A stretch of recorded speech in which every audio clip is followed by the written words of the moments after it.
శుక్లాంబరధరం విష్ణుం శశివర్ణం చతుర్భుజం ప్రసన్నవదనం ధ్యాయేత్ సర్వవిఘ్నోపశాంతయే అగజానన పద్మార్కం గజానన మహార్నిజం అనేకదంతం భక్తానాం ఏకదంతముపాస్మహే. ఓం గం గణపతయే నమః. ఓం శ్రీమాత్రే నమః. ఓం శ్రీ గురుభ్యో నమః. మా ఆది ఆస్ట్రాలజీ చూస్తున్నటువంటి మీ అందరికీ, అలాగే విదేశాల్లో కూడా ఉంటూ నా వీడియోస్ చూస్తున్నటువంటి మీ అందరికీ పేరు పేరున నా హృదయపూర్వక నమస్కారాలు. ఇప్పుడు మనం 16 ఏప్రిల్ నుంచి 30 ఏప్రిల్ అంటే 16th ఏప్రిల్ నుంచి 30th ఏప్రిల్ అంటే 15 days ఏప్రిల్లో ఎలా ఉండబోతోంది అంటే మేషరాశి నుంచి మీనరాశి వరకు కూడా ఈ రాశుల వాళ్ళ ప్రభావం ఎలా ఉండబోతుందో ఇప్పుడు తెలుసుకుందాం. దానికంటే ముందర మీరు మీ జాతకాలు చూపించుకోదలుచుకుంటే మా ఆది ఆస్ట్రాలజీని కన్సల్ట్ చేయండి. ముఖ్యంగా మీ date of birth, time of birth most important అండి, అంటే ప్లేస్ ఆఫ్ బర్త్, ఈ 3 ఇంపార్టెంట్ అనమాట. ఉంటే మీరు ఏ ప్రాబ్లమ్స్ ఏమైనా ఉన్నా కూడా నాకు ఫోన్ చేస్తే నేను తప్పకుండా పరిష్కార మార్గాలు నేనే మీకు సూచిస్తాను. సింహరాశి వారికి ఈ 15 రోజులు కూడా కొద్దిగా జాగ్రత్తలు తీసుకోవాలండి. కానీ మీకు ధనం విషయంలో ఏమాత్రం ఇబ్బంది పడరు, చక్కగా వచ్చి తీరుతుంది ధనం. కానీ శని ప్రభావం ఉండడం వలన స్లో అయిపోతుందేమో తప్ప మీకు రావాల్సినటువంటి డబ్బులు వచ్చి తీరుతాయి అన్న సందేహం లేదండి, ఖచ్చితంగా ఉంటాయి. అలాగే మీ ప్రోగ్రామ్స్ కూడా మీకు వస్తూ ఉంటాయి. అంటే కళాకారులు ఉన్నారు మీ దాంట్లో, సంగీతము పాడుతూ ఉంటారు కదా, యాంకరింగ్, వాళ్ళకి ఏదో అడ్డుపడుతూ ఉంటుందండి, ఏదో శక్తి అడ్డుపడుతూ ఉంటుంది మీకు శని ప్రభావం వల్ల. కానీ అంతిమంగా సక్సెస్ అయితే తీరుతారు, సక్సెస్ అవుతుంటుంది. గురుది ప్రభావం ఉంది కదా, మిమ్మల్ని ఏదో ఆపేద్దాం చూస్తారు కానీ ఆపలేకపోతారు. అంటే ఈ ప్రోగ్రామ్స్ కానీ ధన విషయంలో కానీ కుటుంబ విషయంలో కానీ వివిధ ప్రాబ్లమ్స్ వస్తూ ఉంటాయి. కానీ మిమ్మల్ని ఎవరో ఆపలేరు. ఆపే శక్తి ఆపతరమా? మిమ్మల్ని ఆపడం కష్టం. సరే, అది పక్కన పెడితే ఎప్పుడు ప్రయాణాలు చేస్తుంటారని మీరు ఎక్కువగా దగ్గర ప్రాంత ప్రయాణాలు చేస్తుంటారు. మీ తోబుట్టు వాళ్ళతోటి కనెక్షన్లో ఉంటారు, అంటే కనెక్ట్ అయిపోయి ఉంటారనమాట. వాళ్ళతో సంభాషణ, వాళ్ళని చూడడము ఇవి జరుగుతూ ఉంటుంది. కానీ మీ way of thinking, way of living style చాలా అద్భుతంగా ఉంటాయి. ఎప్పుడు కూడా మీ చదువులో ఎటువంటి ఆటంకాలు లేకుండా సాఫీగా సాగిపోతూ ఉంటుంది, ఎటువంటి ఆటంకాలు ఉండవు. అంతేకాకుండా రైతులకు కూడా పంటలో శుభాలు కలుగుతాయండి, వాళ్ళకి నష్టాలు రావు, ధనం విషయంలో వాళ్ళకి సమృద్ధిగా ఉంటుంది. అంతేకాకుండా తల్లిగారి యొక్క ప్రేమాభిమానాలు మీకు నిండుగా ఉంటాయి. ఆవిడ ఆరోగ్య పరిస్థితి కూడా చక్కగా ఉంటుంది.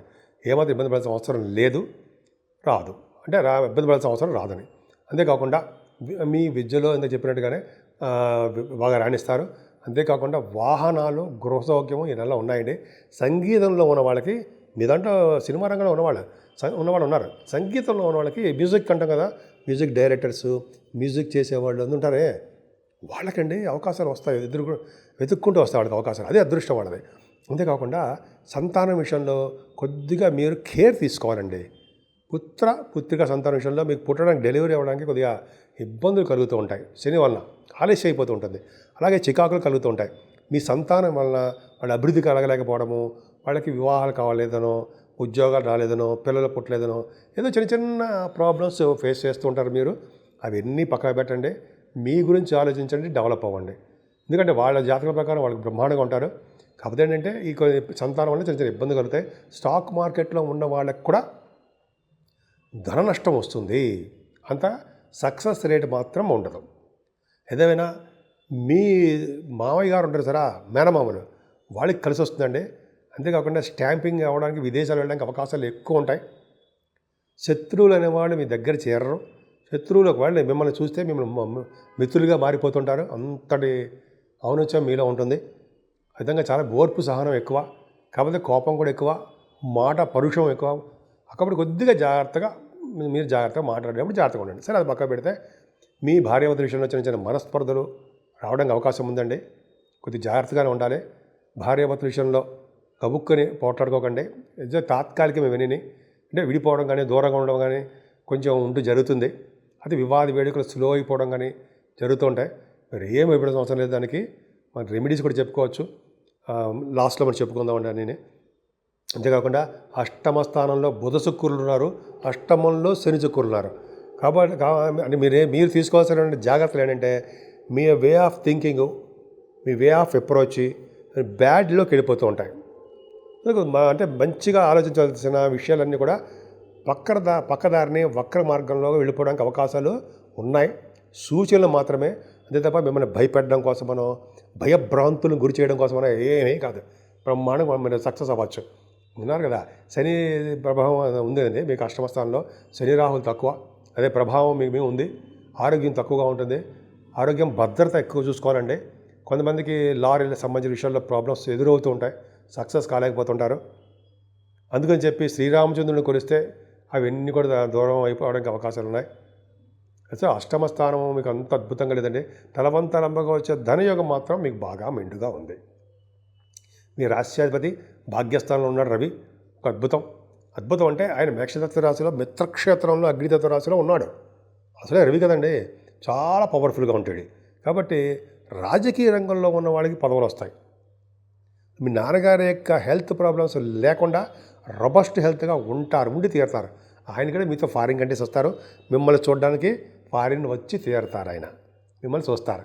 సరే, అది పక్కన పెడితే ఉన్నతమైన విద్య రీత్యా మీరు విదేశాలు వెళ్తారండి.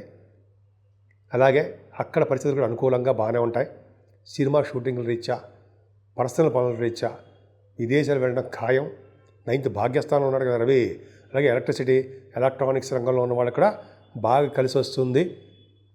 ముఖ్యంగా బుధ రాహువుల గురించి చెప్పాలంటే ఈ ఎలక్ట్రానిక్స్, కమ్యూనికేషన్స్, కంప్యూటర్ హార్డ్వేర్ అవన్నీ ఉంటాయి సరే, ఆ బిజినెస్లో మీకు లాసులు రావడానికి అవకాశం ఉంది. కొంచెం జాగ్రత్తగా ఉండండి.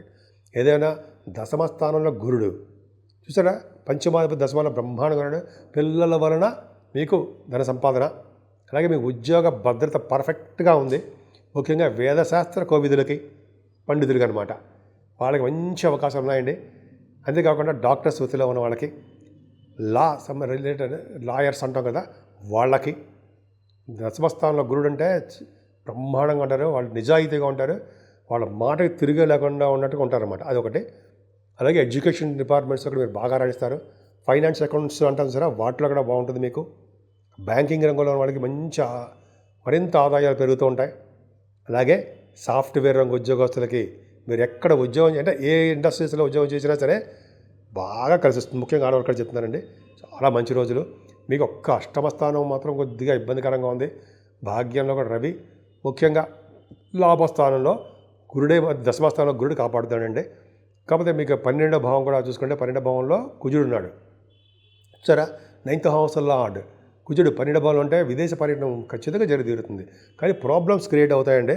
అంతేకాకుండా రియల్ ఎస్టేట్ రంగంలో ఉన్న వాళ్ళకి భూముల వలన వివాదాలు, తగాదాలు, మనస్పర్ధలు, చిన్న ప్రాబ్లమ్స్ రావడానికి అవకాశం ఉంది. మిమ్మల్ని భయపెడతాడు కాదు, కానీ దానికి సంబంధించిన ఏంటంటే కుజుడు సంబంధించిన పూజలు, కళ్యాణాలు, కుజుడు కారకత్వంలో ఉన్నటువంటి అన్ని సుబ్రహ్మణ్య అష్టోత్తరాలు చేసుకోవడం వలన, అలాగే లక్ష్మీ నరసింహస్వామిని అన్నవరం కదండి, సింహాచల లక్ష్మీ నరసింహస్వామిని కొనడం వలన, ఏదైనా 30వ తారీఖుని స్వామి యొక్క కళ్యాణాలు చేస్తుంటారు కదా, కళ్యాణం కాదు, స్వామి యొక్క మహోత్సవాలు చేస్తుంటారు. సో ఆ లక్ష్మీ నరసింహస్వామిని కొనడం వల్ల ధైర్యం ఎక్కువ ఉంటుంది. అంతేకాకుండా ఈ గ్రహాల వల్ల వచ్చే దోషాలు కూడా తగ్గుముఖం పడడానికి అవకాశం ఉంది. కాబట్టి ఈ సింహరాశి వాళ్ళు లక్ష్మీ నరసింహస్వామిని కొలవండి, అన్ని రంగాల్లోనూ మీరు ముందంజలో ఉంటారు. ఇప్పుడు మనం రెమెడీస్ గురించి తెలుసుకుందామండి. రెమెడీస్ అంటే మనం ఏ పరిహారాలు చేసుకుంటే బాగుంటుంది. మేషరాశి నుంచి మీనరాశి వరకు కూడా 12 రాశుల వారికి కూడా చెప్పదగ్గ సూచన పరిహారాలండి. ఇప్పుడు ఈ 15 రోజులు కూడా సర్పదోషం ఉందండి. రాహుకేతుల మధ్యలో 8 గ్రహాలు ఉండిపోయాయి. చంద్రుడు కూడా బయటకు వచ్చేస్తాడు అనుకోండి. ఒక విధంగా చెప్పాలంటే సవ్యకాల సర్పదోషము అంటాం. రాహుకేతుల మధ్యలో గ్రహాలు ఉండిపోతే, సపోజ్ రాహుకేతుల మధ్యలో శనీశ్వరుడు, రాహు దగ్గరే శనీశ్వరుడు, బుధ శుక్రులు ఉండడము, రవి, గురు, కుజ, కేతువులు, ఈ రాహుకేతుల మధ్యలోనే ఇన్ని గ్రహాలు ఉండిపోవడం వల్ల సర్పదోషం కూడా ఏర్పడుతుంది. సవ్యకాల సర్పదోషం అంటాం. సో ఈ సర్పదోషాన్ని నుంచి మనం బయటపడాలన్నా, కొద్దిగా సర్పదోషాన్ని నుంచి మనకి ఇబ్బందులు కలగకుండా ఉండాలన్నా ముఖ్యంగా చేయవలసిన పని శ్రీకాళహస్తి. శ్రీకాళహస్తీశ్వరుడు పూజించడం వల్ల హస్తీశ్వరుడిని శివుడిని అమ్మవారిని పూజించడం వల్ల, అలాగే రాహుకేతులకి సర్పదోషం కోసం శ్రీకాళహస్తిలో పూజలు చేస్తారండో. అక్కడ చేయించుకోవడం వల్ల ఒకవేళ కుదరకపోతే మన ఊళ్ళోనే మన రాహుకేతులకు సంబంధించిన పూజలు చేసుకోవడం వల్ల చాలా మటుకు సర్పదోషం అనేది, సవ్యకాల సర్పదోషం అనేది తగ్గిపోతుంది. అంటే ఏంటి, గ్రహాలు ఇచ్చే ఫలితాలు ఇవ్వకుండా వాళ్ళు అడ్డుపడుతూ ఉంటారు. మంచి ఫలితాలు ఇవ్వకుండా మనకి కొద్దిగా ఆటంకాలు ఏర్పడడానికి అవకాశం ఉంటుంది. 12 రాసులకి ఒక్క చంద్రుడు అక్కడే బయటకు వస్తాడు అనుకోండి, అయినప్పటికీ కూడా సర్పదోషమే. సో ఇలా మన దోషం నుంచి బయటపడాలంటే ఇది చెప్పినట్టు శ్రీకాళహస్తీశ్వరుణ్ణి అంటే శివుడిని అమ్మవారిని పూజిద్దాం. ఎందుకంటే పార్వతి అమ్మవారిని పూజిస్తే గ్రహాల యొక్క ప్రభావం ఉండదు కదండి. పాము రూపంలో ఆవిడ నడుమి గొడ్డాణం రూపంలో ఉంటుంది కదా, సర్పు రాహుకేతువులు. సరే, అది పక్క పెడితే ముఖ్యంగా ఈ పూజలు చేయించుకోవడం వల్ల, అలాగే అమ్మవారికి మన ఊళ్ళోనే కుంకుమ పూజ కానీ లేదా చండీ హోమాలు కానీ చేయించుకోవడం వల్ల, వెంకటేశ్వర స్వామి ఆరాధన చేసుకోవడం వల్ల, శివాభిషేకాలు చేసుకోవడం వల్ల, అన్నిటికంటే ముఖ్యమైనది ఈ నెలలో 28వ తారీఖునే వైశాఖ మాసం వచ్చేస్తుంది. అందున 30వ తారీఖు మన సింహాచల నరసింహస్వామి చందనోత్సవం జరగబోతుంది. సో అంటే ఏంటి, మనం నిజరూప దర్శనాన్ని సింహాచలంలో నరసింహస్వామికి గంధంతో, మీకు తెలియదు ఉందండి, మొత్తం స్వామివారిని కప్పేస్తారు, చేసేస్తారు. ఇప్పుడు స్వామివారికి ఆ గంధం తొలగించి నిజరూప దర్శనం కలిగిస్తుంటారు. ఆ స్వామిని చూసిన, ఆ స్వామివారిని పూజించిన మనకి ఈ రాహుకేతువులు కాదు కదా, ఎవరి వల్ల శనీశ్వరం వల్ల ఎటువంటి గ్రహాల వలన వచ్చే దోషాలు పరిహారం అవ్వడమే కాకుండా మనకి ఎటువంటి ఇబ్బంది కలగనివ్వకుండా ఆ లక్ష్మీనరసింహస్వామి మనకు కాపాడతారు. పైగా ధైర్యాన్ని ప్రసాదిస్తారు. మనకి ఎటువంటి కోర్టు కేసులు ఉన్నా, అంటే ఎటువంటి ప్రాబ్లమ్స్ ఉన్నా, పెళ్లి కాకుండా ఉన్నా, లేకపోతే పుత్రులుగా ఇబ్బంది కలిగినా, లేకపోతే ఉద్యోగాల సమస్యలు ఉన్నా, ఇటువంటివన్నిటికీ కారకులు గ్రహాలే కదండి. సో కాబట్టి స్వామివారిని పూజలు చేద్దాం. ఇప్పుడు మేము అన్నీ చెప్పినా కూడా నాలెడ్జ్ కోసం చెప్తున్నాం. మీ కష్టాన్ని నమ్ముకోండి. మీరు ఎప్పుడైనా సరే మనం అనేది గ్రహాలు అనేది మేము చెప్తూ ఉంటాం, మీకు మనం దాన్ని రెమెడీ చేస్తూ ఉంటాం. కానీ కష్టాన్ని నమ్ముకున్న వాడు ఎప్పటికీ చెడిపోడు. అంటే నిజాయితీగా కష్టపడి డెడికేటెడ్గా నిమగ్నమైపోయి చేస్తుంటారు ఉంటారు చూసారా, మీలాంటి వాళ్ళు కష్టపడతారే, వాళ్ళకి తిరుగులేని సామ్రాజ్యం, తిరిగే ఉండదు లైఫ్లో. సో కష్టపడండి, ప్రతి దాంట్లో విజయం పొందండి.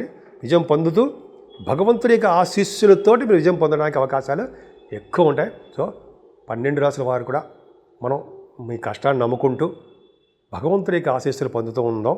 సో ఈ విధంగా ఈ 15 రోజులు మీకు కలిసి రావాలని, ఆ లక్ష్మీనరసింహ స్వామి యొక్క దీవెనలు, ఆయన యొక్క కరుణ కటాక్షాలు మీ మీద, మనందరి మీద ఉండాలని నేను మనస్ఫూర్తిగా కోరుకుంటున్నాను.